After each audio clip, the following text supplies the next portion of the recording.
Finally, football's back. We're officially on air.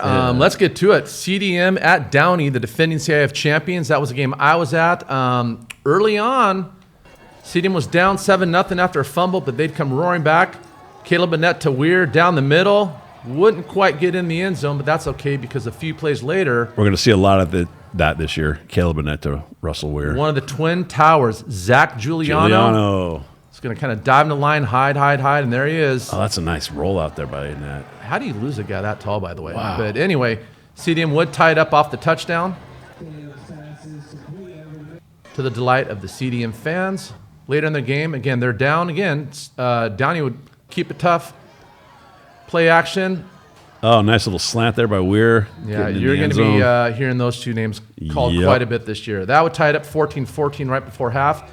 Downey would get a touchdown, so going into halftime, CDM was down 17-14. But in the second half, they got their ground game going. They really have three running backs. Here's one of them. Wyatt Lucas will get the ball off tackle, take it up the middle.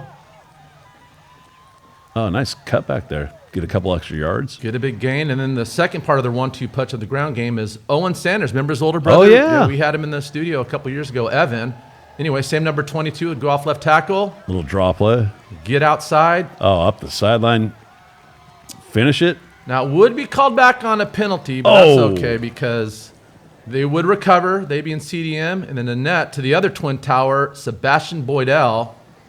Run a little arrow route, catches it, and then boom. Easy money.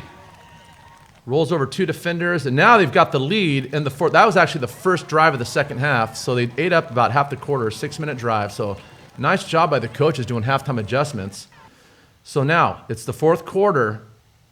Downey's got the ball and the lead. There's only about 5 minutes left, so it's kind of nervous time. But I want you to watch defensive end Brett Klemmer. Only a sophomore? Gets off the tackle. Oh, wow. Sees the fumble. Boom. Got it. CDM's got the ball, trailing. Now's their opportunity to get the lead. And they will take advantage after a big play, sudden change. What do? Score. Coach Heddick's going deep. Defense wins Caleb DeWeer, championships. something you're going to hear over and over again.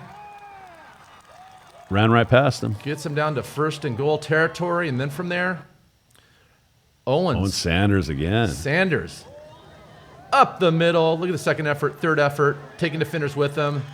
They still got that other option in Colin Penny as well. CDM's got the lead. Late in the game, they get the ball back after a stop, and this time Caleb Annett's going to keep the ball himself. Follow Colin Penny up the middle. The third back, really, it's a 1-2-3 punch. At that point, it's 34-23 with about a minute and a half to go. They're able to hang on and get the W. Great win by CDM. And then on defense, they had a great night. I want you to watch defensive tackle Braden McKinney. He's going to do a spin move to get the sack, taking down the quarterback. Oh, could have been a fumble there. Definitely looked like a fumble. They blew it dead. And then how about this guy, Junior DB, Trayvon Short. Now, DBs usually, our corners have kind of a negative stereotype of not being physical or hitters or things like that.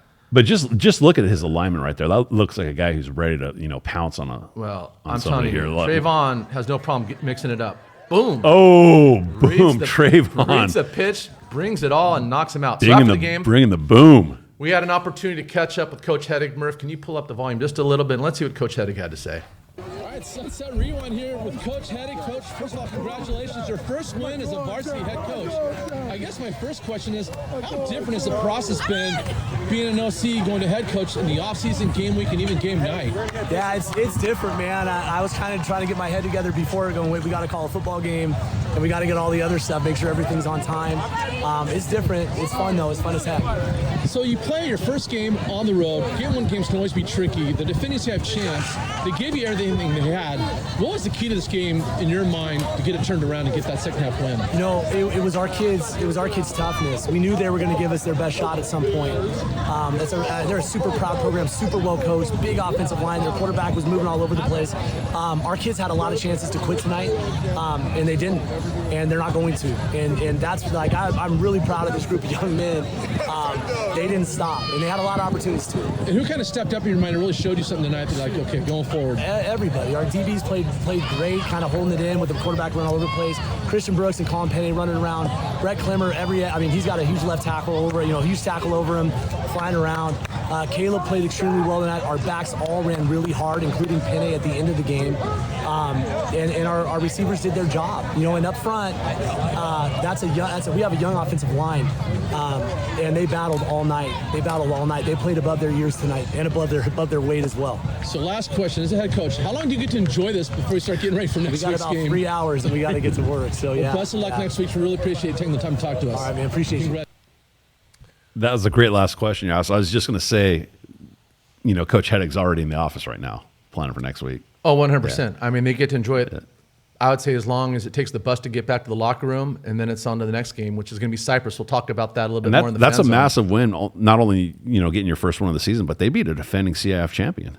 Yeah, and that's huge. Yeah, we know all about Downey in the CIF championship game. They looked the part, and that was a good test. They were down in the fourth on the road against a good team and to battle back the way they did. And overcome some adversity, and look, like they made mistakes. There were a lot of false starts. There were some penalties. They had some turnovers. But, those are things that happen in week one quite typically. And the fact that they overcame those mistakes says a lot, like Coach said, about their character. This is week one for us. We make mistakes. We're supposed to have the CDM helmet on the Well, I have table, it right here. So we're going to do a new thing this year. Go get that real quick so we can give them their stickers. See, this is a learning process. We have for all a of us. new part of the show this week we're going to add. We are going to give out helmet stickers to each school, and Coach Pottios will select a player or member of the program that needs to be recognized for their achievements this week. So who is your CDM helmet sticker of the week, Coach? Russell Weir. I didn't have the Russell Weir. stats, but Okay. CDM does such a good job of running the ball inside, and they like to hit their tight ends and their backs in the flat and kind of bring that defense up. And once they see that one-on-one on the outside, whether it's Stucker or Weir, they recognize it and they take advantage of it. I think Annette is going to have a big year throwing his whiteouts, and Weir was one of them. Had a monster game, so Go ahead, get yourself a I'm giving sticker my there. first sticker.